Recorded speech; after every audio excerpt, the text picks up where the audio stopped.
Bienvenidos a Mercadeo con Voz, el mercadeo de hoy al alcance de todos, el mercadeo que enriquece el ser para que se refleje en el hacer. Hoy estaremos con Fabio Ospina, Neurotraining, hablando sobre la autogestión del estrés y la ansiedad. En un momento entramos en materia, ya regresamos.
Como les dije, estamos con Fabio Ospina, Neurotraining, y hablando con él sobre la autogestión del estrés y la ansiedad. Así es, Fabio, bienvenido a Mercadeo con Voz. Qué bueno tenerte acá con este tema tan importante, porque todos de alguna manera estamos pasando por situaciones de estrés o tenemos ansiedad por algo. Cualquier momento puede disparársenos y no sabemos cómo presentarnos, cómo autogestionarla cuando se nos presenta en un momento dado. Así es, Mari. Primero, mil gracias por la invitación a Mercadeo con Voz. Y cuando hablamos del estrés, de la ansiedad, suena como a veces muy etéreo, muy lejano y definitivamente es muy cercano. Por temas, digamos, como de creencias, nos han inhibido y prohibido el decir estoy estresado, estoy tensionado. Entonces empecemos por eso. Primero, digamos que todo viene de esa ecuación que es un pensamiento, me genera una emoción, y una emoción, una forma de ser, una acción, una conducta, una personalidad como tal. Exacto. El pensamiento viene de lo que tú grabaste en esos primeros años de tu vida. Todas esas personas que te acompañaron entre los 10, 12, configuraron lo que llamamos cliché, un sistema de creencias. Y de acuerdo a cómo te grabaron, tú empiezas a ver la percepción externa desde el estrés o desde la ansiedad. Exacto. Definamos estrés y ansiedad. Empecemos por definir la variable. Es muy importante esa definición, porque tendemos a pensar que es lo mismo. O estoy ansioso o estoy estresado, pero es casi que lo vemos como un sinónimo. Total. Entonces, haciendo un poquito de énfasis en lo que decíamos ahora de la ecuación, vamos a decir que este es el pensamiento, aquí yo voy a representar la emoción y aquí es la acción. Ajá. Normalmente no sabemos de dónde vienen los pensamientos, esa forma de ser, pero sí cómo nos sentimos. Entonces partamos de la emoción para que podamos interpretar o definir qué es ansiedad y qué es estrés. La ansiedad, Mari, es definitivamente como un miedo futurizo. Se da cuenta que este es el cuerpo, este es la mente. Entonces, cuando yo tengo miedo y mi cabeza se va hacia el futuro, quiere anticipar, quiere saber, ¿me van a echar, no me van a echar? ¿Me van a contratar, no me van a contratar? ¿Voy a lograr el objetivo, no lo voy a lograr? Eso es entonces un miedo anticipado, tipo tweet, ansiedad. Cuando hablamos entonces del estrés, volvemos a emociones para poder identificar entre el pensamiento y la acción, y el estrés tiene que ver mucho con una emoción muy predominante que es la rabia. Ajá. Entonces la rabia, digamos que es cuando queremos tener el control de la situación ante algo o alguien. Cuando yo pierdo el control de la situación ante algo o alguien, a mí me da estrés. Cuando tengo el control, me siento poderoso, me siento seguro, me siento tranquilo, pero cuando me quitan como tal ese control de la situación de algo o alguien, me da ira, bronca, rabia y me estreso. Una definición muy práctica.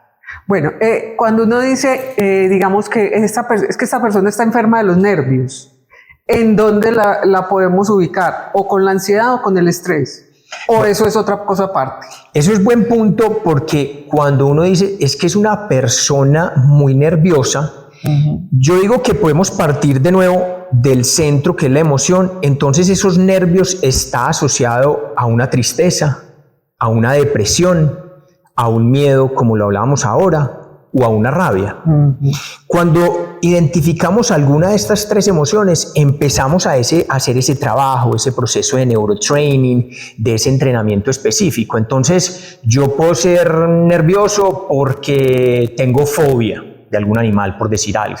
Yo puedo ser nervioso o nerviosa porque tuve experiencias pasadas, que me echaron de una organización, que tuve un problema emocional. Entonces, digamos que hay que asociar, como te digo, esos nervios a alguna de las tres emociones, identificar el origen y empezarlo a desarrollar. O sea que está en un espectro diferente a estas dos cosas.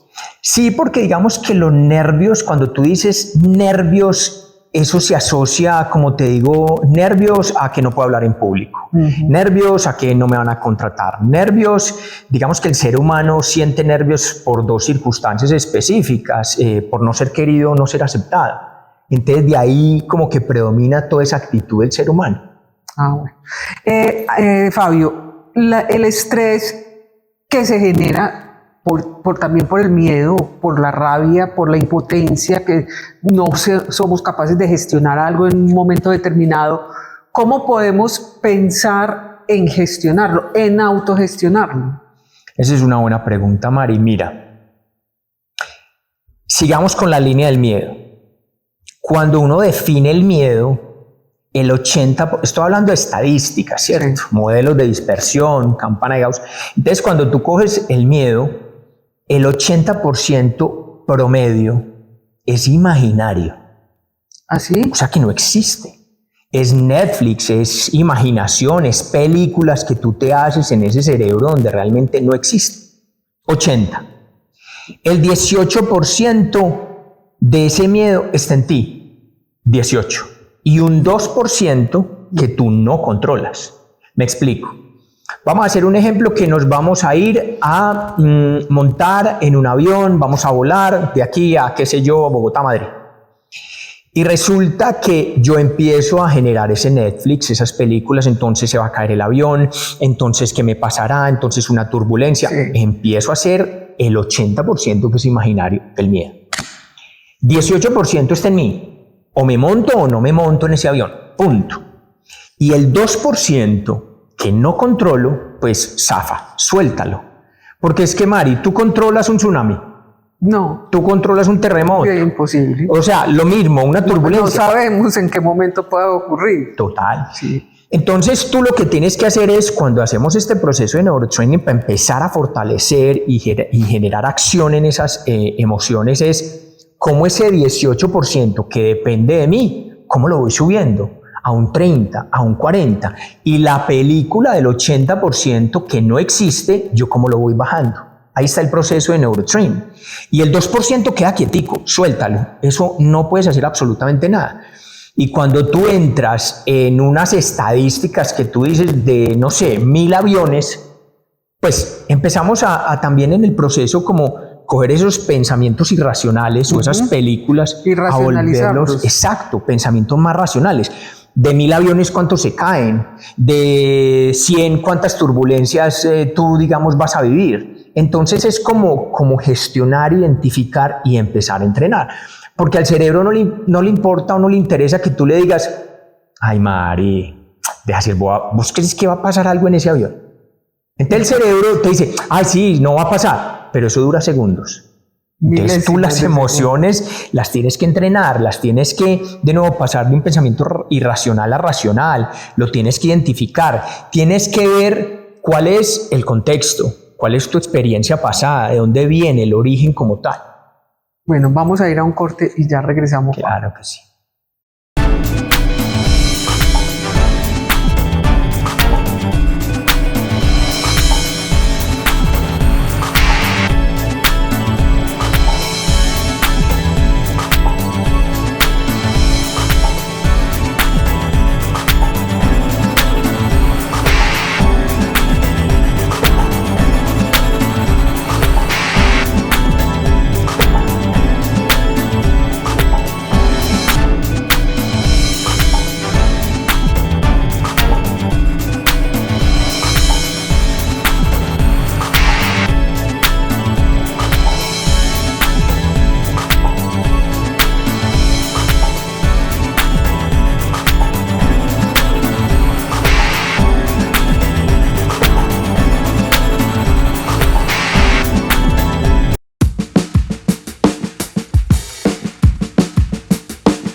Continuamos con Fabio Ospina y la autogestión del estrés y la ansiedad. Fabio, veíamos que entonces esos pensamientos que son irracionales, pero que uno los da casi que por ciertos, porque se creó su película, no tiene el convencimiento, es que se han caído aviones, puede que la estadística sea muy baja, pero eso no importa. Ante esa mente irracional y llena de miedo, pues no va a convertirlo, pero es convertir entonces, como nos decías, esos pensamientos irracionales, llevarlos a la racionalidad. Pero a veces entonces eso que tanto dicen que la loca de la mente no deja que uno lo lleve. ¿Cómo hace uno como el ejercicio de que no se vaya para el otro lado ni siga, sino que uno se concientice de que tiene que ser un pensamiento racional y que la objetividad me lleva a, digamos, siguiendo con el ejemplo de los aviones, pues no se va a caer el avión, porque la estadística es muy baja para que eso ocurra. Hay más accidentes de tránsito y sale uno tranquilo. Total. Mira, Mari, devolvámonos, no sé, miles de años y de las primeras emociones que marcó, adquirió el ser humano es el miedo. Gracias al miedo hoy estamos vivos y eso está muy bien. Pero si uno analiza una emoción puede durar en tu cuerpo 30, 60, 120 segundos. Eso es lo que pasaba en la sabana africana, hoy en el Parque Nacional del Serengeti, cuando venía un tigre de dientes de sable y te iba a atacar, tú tenías que zafar entre 30 a 60 segundos, si no, pues no estabas contando la historia. Sí. Pero hoy no hay tigres. Pero entonces si hay un jefe, si hay una pareja, si hay alguien que me va a atracar, si hay alguien, otra tipología como tal, que cuando uno ve para la mente, María, es lo mismo pensar que hacer. Entonces digamos que la mente siempre va a estar en modo alerta, en prevención, porque así venimos evolucionando y desarrollando. Entonces lo que tenemos que hacer ahí es cómo entrenar la mente para empezar a apagar esos pensamientos irracionales, esas afirmaciones tan categóricas, a pensamientos más racionales. Entonces, por ejemplo, dentro de este proceso de neurotraining definimos unos comandos, definimos unas técnicas, por ejemplo, de respiración. Pero en esas técnicas de respiración, Mari, a veces nos vuelven la respiración algo muy etéreo. Cuando tú estudias neurociencia o el cerebro, a mí me llamó la atención porque lo primero que me enseñaron es que el cerebro funciona con oxígeno y con glucosa. Sí. No sabemos comer, no sabemos respirar. Entonces a ti te dicen, si está preocupada, si está nerviosa, respire hasta 10.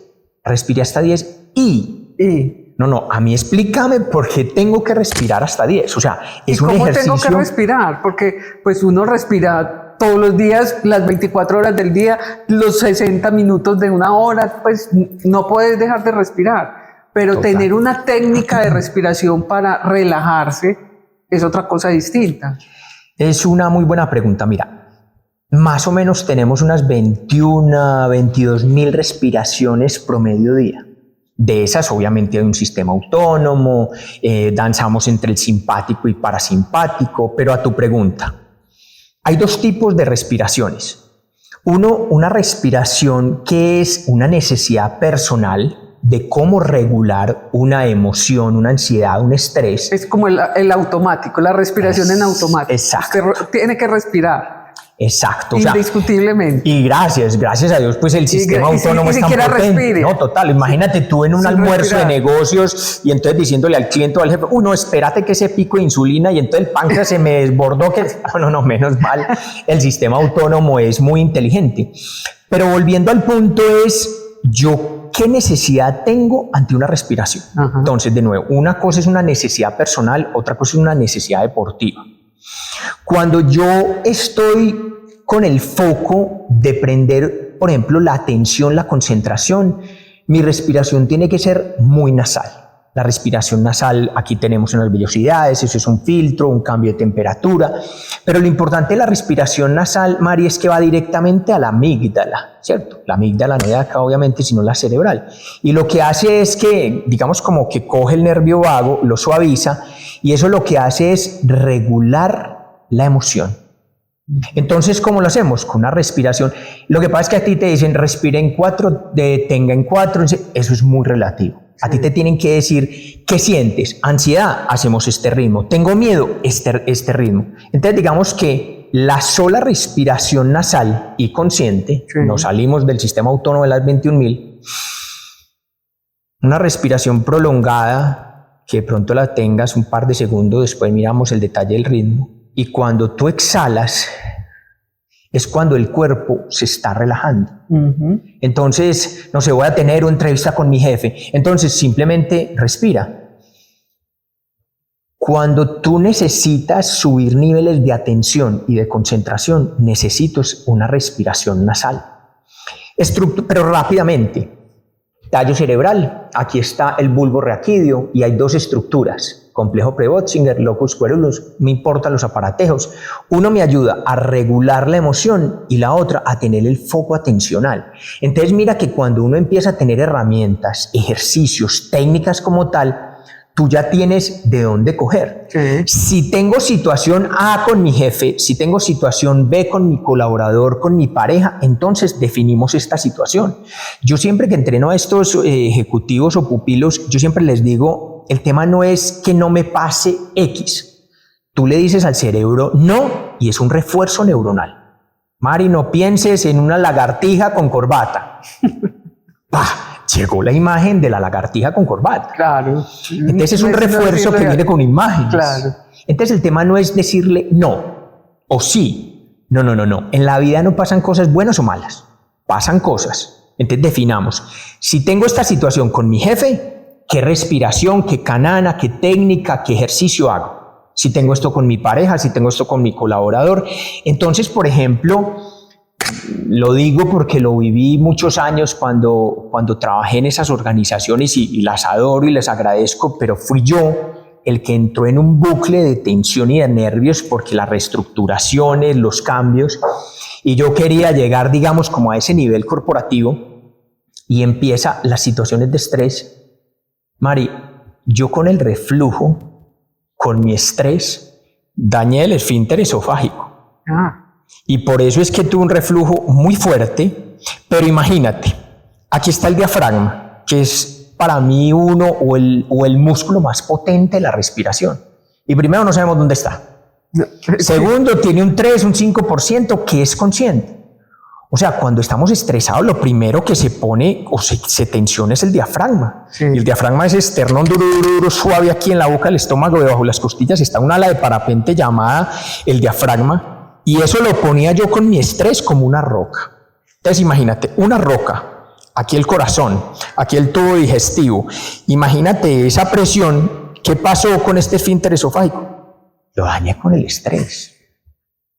Pero como no nos enseñaron a respirar, a tener técnicas de manejo del estrés, ¡boom! Es parte de los entrenamientos, a tu pregunta. Hay que definir situación, canal, herramienta, qué es lo que tenemos que hacer, pero específico. para cada situación. Vamos a ir a un corte, Fabio, y ampliamos este tema después Claro del que sí. corte. Ya regresamos.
Continuamos en Mercadeo con Vos con Fabio Ospina y la autogestión del estrés y la ansiedad.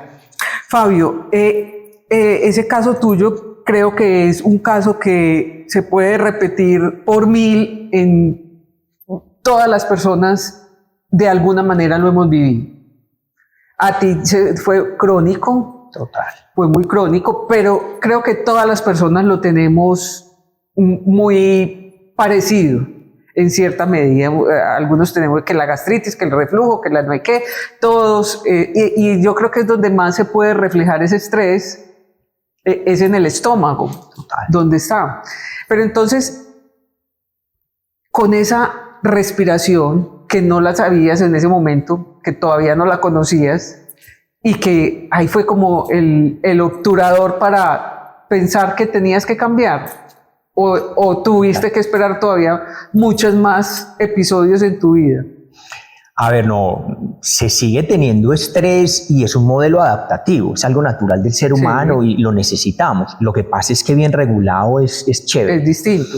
Digamos que en ese momento yo no tenía la información que tengo hoy, los entrenamientos que he desarrollado con deportistas y ejecutivos. Entonces, lo mismo que le pasa a un ejecutivo en un comité, en una presentación con su jefe, con su gente, es lo mismo que le pasa al deportista en el terreno de juego. Claro. Y el músculo que más tensamos en momentos de estrés, definitivamente volvemos, y es el diafragma. El diafragma. Entonces, un deportista en un sprint, lo que hiciste fue un 8. Entonces te quedaste el tanque de oxígeno, que es el 100% entre tu caja torácica y la caja, pues, o la parte diafragmática. Le hiciste un 8, la roca que te decía ahorita el diafragma, y solo quedaste respirando con el 50% de oxígeno. Entonces, si no hay oxígeno, obviamente el sprint no se da. No llegas para el deportista. Si no hay oxígeno, ¿yo cómo tomo decisiones? ¿Yo cómo voy a enfocar y voy a hacer algo en mi mundo ejecutivo? ¿Yo cómo voy a tener la memoria? Porque cuando tú vienes en esos episodios de estrés, hay un bloqueo, en el hipocampo, porque el hipocampo tiene muchos receptores de cortisol. Me dicen, ejecutivo Fabio, yo creo que estoy entrando como en una demencia, como en un Alzheimer, obviamente apartándonos de patologías, pero no es una enfermedad neurodegenerativa, Mari, es temas de estrés. Puro estrés. Y cuando llega ese hipocampo y los receptores los activas, no hay información, no hay decisión, no hay poder de tú tener atención, concentración, de decir las cosas como tal. Entonces, a tu pregunta, nos falta mucha información. Nos falta técnicas de respiración, dominio de la tensión muscular, porque lo hago con un ejecutivo, con un deportista. No sé, vámonos para el gimnasio. Un ejercicio sencillo. Cuando nos vamos para el gimnasio a hacer un ejercicio específico, y yo le digo al deportista o al ejecutivo, vamos a hacer, no sé, banca aquí de pecho. ¿Qué músculo estás trabajando? El pecho. Sí, pero ¿qué parte? Posterior, anterior, la parte media, ¿cuál estás trabajando? Y cuando vamos al gimnasio, como vimos en automático, no vemos el muñequito o lo que resalta la máquina. Entonces uno en esos ejercicios del dominio de la tensión muscular tiene que saber qué tensa, qué suelta. ¿Qué tensa, qué suelta? Hay un muñequito en las máquinas, yo nunca he visto. A ver, cuando tú vas a una máquina en el gimnasio, está como el torso y te resalta en color rojo, amarillo o azul el músculo que tú estás trabajando. Entonces yo a veces con todo el cariño, el respeto, veo personas que están trabajando y yo, pero si estás trabajando el bíceps, ¿por qué estás trabajando los 30, 40, 60 músculos de tu cara? Porque hay tensión en la mandíbula. Entonces, eso es lo que le pasa a un ejecutivo. Hay ejecutivos que me dicen, Fabio, yo estuve todo el día estresado, todo el día funcionando, la reunión, todo eso, y llegué a la casa, no hice ejercicio hoy, ¿y por qué estoy cansado? Imagínate tú todo el día, la tensión, llegas muerto. Sí, uno se pregunta mucho eso, porque estoy fundida y no he hecho nada distinto a trabajar o normal, o hacer la vida, hacer vueltas, hacer cualquier cosa, pero estoy fundida. Es como en alguna época yo manejé muchos grupos de contact center y tú no te alcanzas a imaginar la tensión de estos asesores atendiendo una llamada, y son de los que más puntean para fisioterapias, porque es una tensión muscular impresionante. En estos días leía de una empresa que ya tienen el CMO, Chief Mindfulness Officer. O sea, tienen un vice como tal para desarrollar temas de mindfulness, de respiración. Entonces esto no es a veces cool, chévere, moda. No, esto funciona como tal. Lo que pasa es que las culturas orientales, lo que estos se dieron cuenta hace muchos años, nosotros en los 90 tuvimos que esperar la resonancia magnética para que viéramos la topografía, y dice, oiga, eso cambia. Cuando yo hago unos procesos de visualización con el ejecutivo para una junta, para un negocio, con el deportista, los procesos pueden durar más o menos 2 meses. Pero 2 meses no porque sí. En los primeros días, cuando empiezas a hacer ejercicios de imaginación, visualización, mindfulness, meditación, como lo quieras llamar, los primeros días, Mari, hay cambios funcionales. Mejor memoria, mejor atención, mejor concentración. Pero después, a los más o menos 2 meses, son estructurales. O sea, tú coges una tomografía, mides una amígdala, un hipocampo, zonas del cerebro específicas, cambian. Sí. O sea, no es moda. Entonces, por ejemplo, la amígdala con el tiempo se va disminuyendo. Entonces ya no está tan hipertrofiada. ¡Ay, qué pasó! ¿Y entonces? Tú ya regulas un poco la emoción. O el hipocampo se expande, entonces tienes más memoria, tienes más capacidad de entrenar, digamos, como esa parte cognitiva. Es decir, temas de autogestión, está el mindfulness, ejemplos, pues el mindfulness, la respiración consciente. ¿Qué otras técnicas podemos encontrar? Yo digo que, a ver, porque es que el nombre, que mindfulness, que respiración es consciente, que yoga, que meditación, yo digo que más que el nombre o la técnica es cuál es tu necesidad específica. Entonces llegan ejecutivos y deportistas y me dicen, Fabio, yo necesito trabajar un poco la rabia, porque yo soy de carácter fuerte y yo exploto. Entonces yo les digo, es que eso no es malo.